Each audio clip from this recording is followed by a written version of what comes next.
All right, I'm back. I'm wearing my Leafs hat that I got yesterday because I'm about to talk about the Ottawa Senators and their prospects for next season. And I think Leafs fans will like this. Oh my god. I don't even know where to start. This is just so sad. How did this happen? They're drafting 12th, projecting Yost, Keller, or Jake Bean being available. Ugh, it's just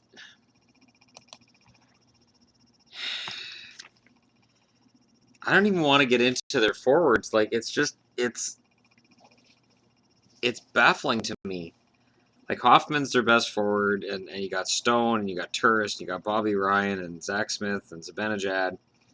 Potentially Lazar could come up. I call him Pimple. I don't know. It's Pimple. I don't care how you say it. I don't know if he's going to play well or not. I I don't know. MacArthur only played 4 games last year. He's either a buyout or he's LTIR. Chase on likely he's getting traded out. I don't know what replaces Chase on. No idea. Neal's still on the team. That says a lot right there. Their blue line's fine. Like you've got Phaneuf, Carlson. I put a D in there. Why did I put a D in there? Carlson. Anyways, Mathot, CC, Weirkoch, and Borowiecki. Borowiecki. It doesn't matter. And Chabot could challenge for a spot on the blue line, I guess. And in net, you have Anderson and Hammond again. I criticized Winnipeg yesterday, and yet Ottawa, it's like rearranging the deck chairs in the Titanic. Ottawa needs star power. I look at this team and I say, okay, Hoffman is a good player, and Stone's a good player, and Ryan costs a lot of money, and Turris is okay. So Benajad, I guess, could still develop into something better. And then you got question marks. I don't know what Ottawa does. I honestly think Phaneuf is good for their blue line, and I know that sounds crazy to people who might cheer for this team, but I think this is a good situation for Phaneuf. He'll have less pressure in Ottawa. I think he'll play better, but that is a brutal team. And TSN projects them signing Patrick Eaves and Kyle Chipchura to help fill in the bottom 6. And honestly, if they pick up Eaves and Chipchura, they're still not making the playoffs. I don't know. Maybe this is a Canadian thing. I haven't got into the Canucks yet. I know I did the video where I talked about the projected lineup, which last I checked has 5 upvotes and 13 downvotes. Because people don't want to admit. I think it's Virtanen fans. And, I saw it mentioned on the Canucks forum today. What if the Canucks are rushing Virtanen? What if a player who could be a 30-goal scorer is instead rushed to the NHL and becomes a 10 or 15-goal scorer? What if, and this happens, and I see people say, "Oh, he looked okay, he'll get better," and it's like I've heard that so many times. For every Joe Thornton and every Tyler Seguin who's brought into the league, there's a million other guys who come in too early, like a Gilbert Brule, and then it just destroys them. The most infamous for the Leafs back in the 80s was Fred Boimstruck. Boimstruck was going to be awesome. Bring him right into the NHL and he gets slaughtered. And I'm not saying Virtanen's getting slaughtered, but do you want a checking forward or do you want a top 6? And I look at this Ottawa team and I don't see. I mean, Pajot I like, but he's not a top 6. Pimple Bud here, whatever Pimple guy is, however you say his name, Pumple, I don't care. He They got the stats in here too. It's just, you know, I go over this. Yeah, he played 26 games and had 3 points, and he was a -3. Whoop-de-doo. Nick Paul, 24 games, 5 points, and -3. Zerzinski, 14 games, 4 points. Clayson, 16 games, 2 points, -6. Buddy Robinson, 3 games, 2 points, +2. You know what? He's a top 6 now. Give him top 6 time. If they bring back Koska's a depth guy. Wow, he was a +6 in 15 games? What the frick? There's not enough here. And I don't know what happened. I don't understand it. I know they didn't get full value back for Spezza because it was basically a salary dump. But this is sad. This is really sad. I could almost see them bringing back Scott Gomez for $500,000 next year to play fourth line center, because why not? And this rests with Melnyk. Melnyk, you know, he has ADD when it comes to coaches, and he tries at the end of the season when they get eliminated from the playoffs, he tries giving his coach shit and throwing him under the bus for playing Matt O'Connor in the first game of the year. That'd be fine if O'Connor was the reason they lost. He wasn't. I watched the first game of the year because O'Connor was playing, and I'm like, who the hell is O'Connor? And he played well. He's a good goaltender. Let's look and see if there's goaltending stats on this page I'm looking at here. Yeah, he made 31 saves on 34 shots in that game. You know, you can't look at a guy who saves 31 out of 34 shots and say he cost us the game. You can. But you can't turn around and say he cost us the fucking season. You can't do that. I mean, look at Hammond. Hammond had 7 wins, 11 losses, 4 overtime losses, save percentage at .914, and that's about where Hammond belongs. Andrew Hammond had a fantastic rookie season, unbeaten forever. It looked like he was never going to lose a game, but the NHL adapts. These goalies come in. Teams may not have scouted these guys and go, well, who is he? He's a career minor leaguer. What the hell? And before you know it, you're losing the game to this guy because you haven't figured him out. Well, somebody gets a book on him during the offseason, and before you can say Blaine Locker, he's done. And I don't get it.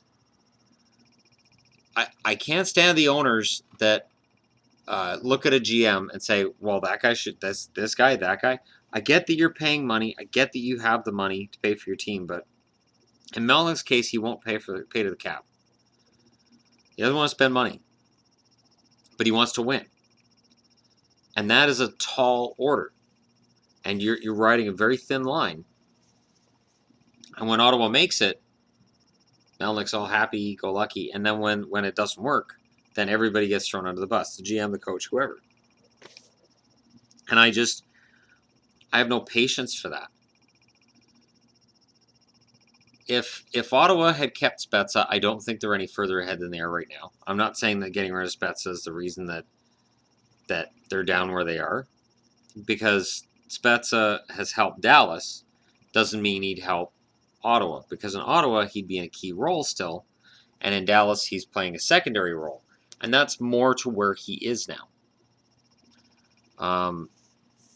But it's going to be a long year for Ottawa. I mean, I want to do a nice long video and get into, oh, there could be this and that.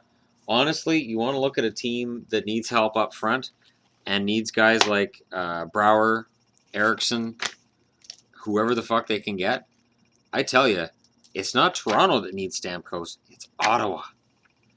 But I just can't see Melnyk getting him. And if Melnyk did, he'd come up at that press conference and say, I declare we're going to win the Stanley Cup next year. And you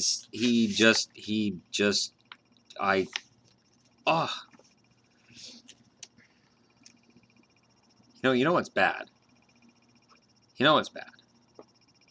And then you look at the forwards and you go, wow, that's bad. I mean, even with Vancouver, I can project out with what we've got left over right now. 4 okay lines. Even in Toronto, I can come up with 4 lines right now. Based on what they have, not on what they're going to get. Ottawa, I can't come up with 4 lines based on what they have. I just can't. Not without projecting in a bunch of unknowns, rookies, and prospects. It is baffling.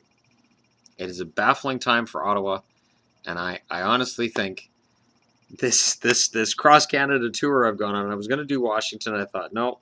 I said yesterday I'm going to do all the Canadian teams, and I thought, this was a good idea. But honestly, I really think this is going to be a depressing week for videos. I really, really, really think this is going to be a depressing week for videos. I think there's going to be a lot of downvotes. Winnipeg, I posted my Winnipeg video. It was 1 upvote and 3 downvotes immediately. And now it's 16 upvotes, 3 downvotes the last time I looked. And it's like Winnipeg fans see and they go, oh, look, a Winnipeg video. And then they watch. They go, fuck you. And they just...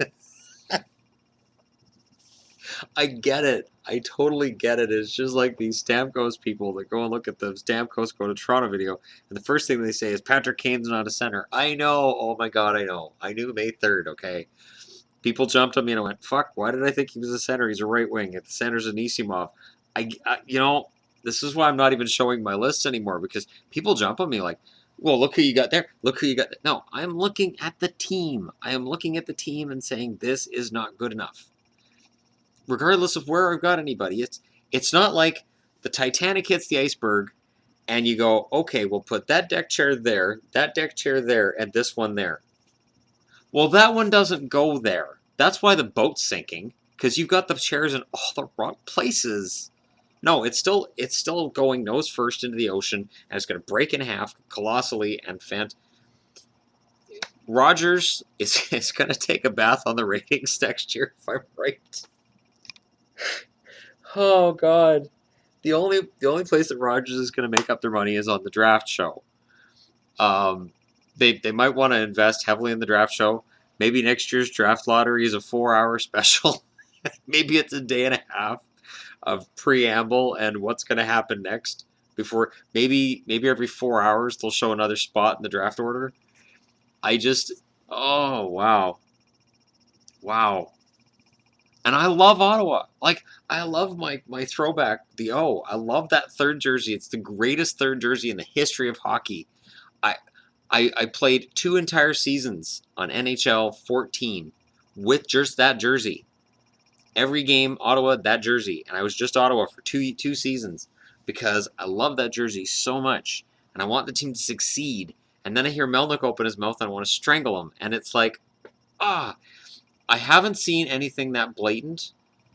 Now I want to say Charles Wang in with the Islanders, but he did sort of redeem himself towards the end. He sort of learned to back off. And I want to say Harold Ballard, but Ballard ran a train wreck of a Leafs team, but he had his moments. I want Melnyk to have one of those moments. And I just don't see it right now. I don't see it.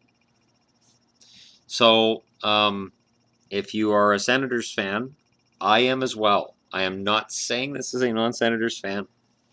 Do not let this hat fool you. I am a Senators fan. I love this. Like, look.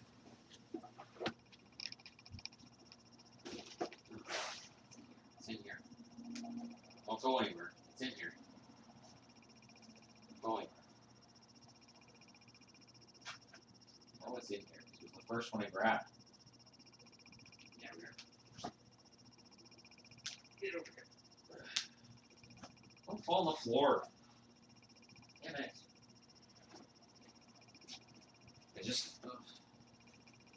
I washed some jerseys today, and then I don't put them through the dryer because I want their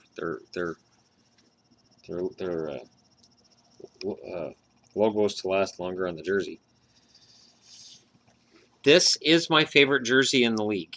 This is right now currently my favorite jersey. Not now, vintage jerseys are not included in this because the Whalers would be up there. But this is my favorite jersey in the league. I love Ottawa Senators, and then that it is in French on the other arm because you have a large French population in Ottawa. I want to see this jersey worn by a team that wins the Stanley Cup. If any team in Canada could win a Stanley Cup other than these guys, I would want it to be Ottawa. I am just bewildered and how the team can be close and teetering, and there's so many good young parts, and then Nothing. And you can look and you can say, well, they drafted Jared Cowan and that was a mistake, and it was, and then they traded for Filatov not that long ago, and that was a mistake. Filatov was a mistake in general in the NHL. Definitely didn't belong. What the hell's that? Ugh, I'm not having a good day. Anyways, but maybe it's asset management. Maybe it's just you can't quickly fix it. You can't.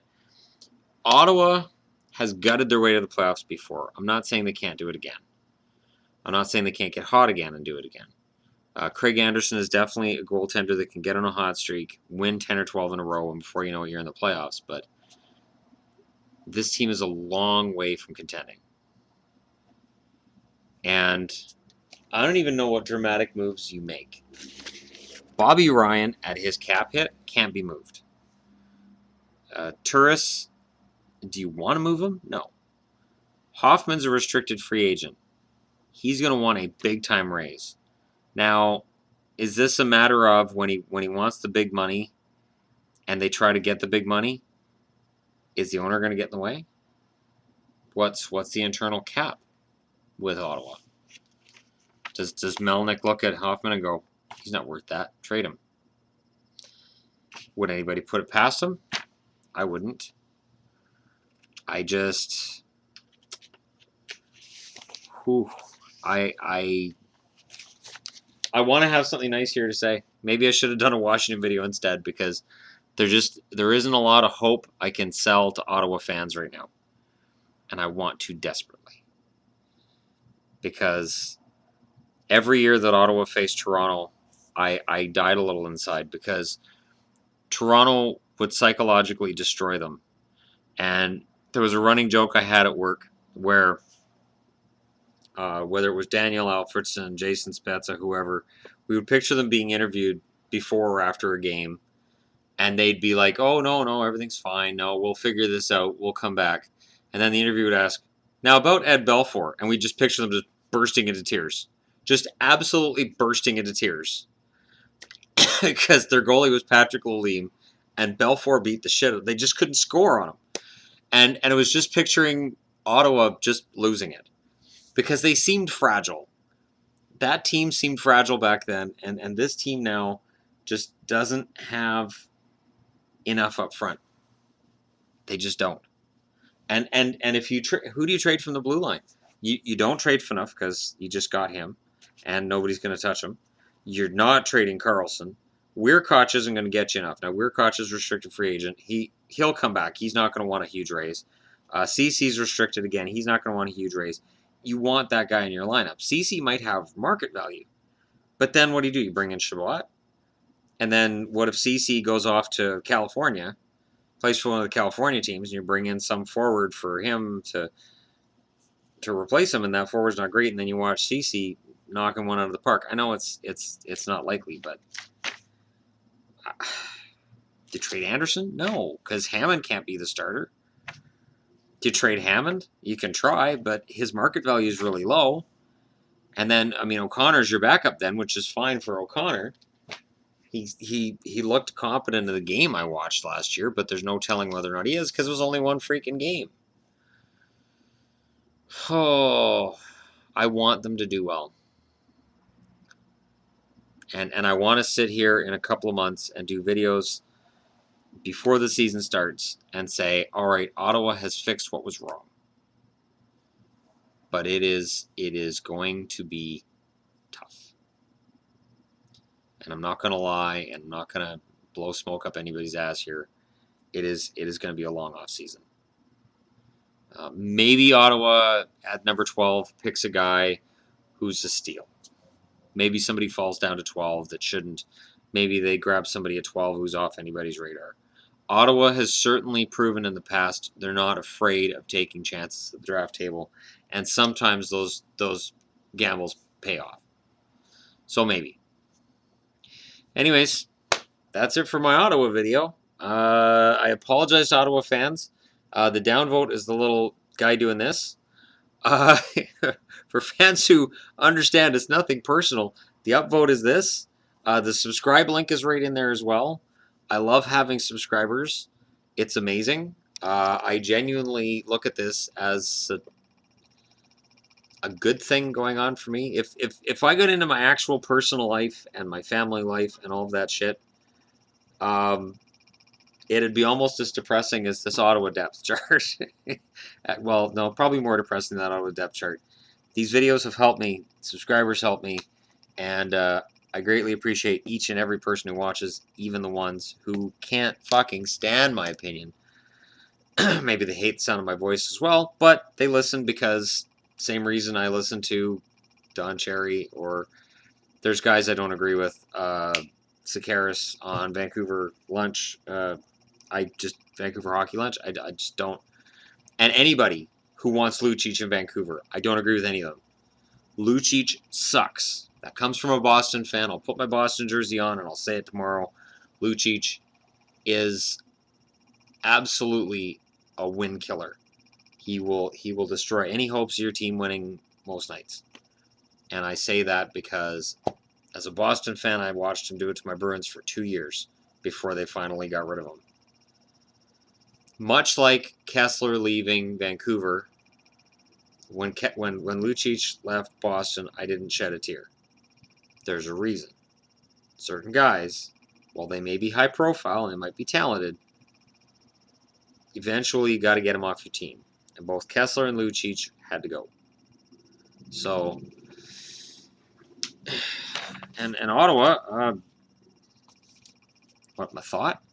I love Mathot. I know he's slowing down. I know he didn't have a great year. But Mark Mathot, for whatever reason, in EA Sports NHL games, has been a beast of a defenseman his whole career. And when he went from Columbus to Ottawa, and he played really well when he got to Ottawa, I felt somewhat vindicated because of my EA Sports experience. But all kidding aside, I like Mathot. He doesn't have much of a market value right now. Maybe he's trade, but again, you're not going to get a lot back. And you really need to strengthen that. You need that one go-to guy, and they just don't have it. Hoffman maybe becomes that. Stone maybe gets back to that. I don't want to say Bobby Ryan or Kyle Turris because I just don't see it with them. Turris is a good second-line center, and he's first line in Ottawa. And that's when you start running into problems. Anyways, thanks for watching, and I'll do another video tomorrow, but that'll be after work, so odds are I'll be half dead and tired and sore, and bear with me.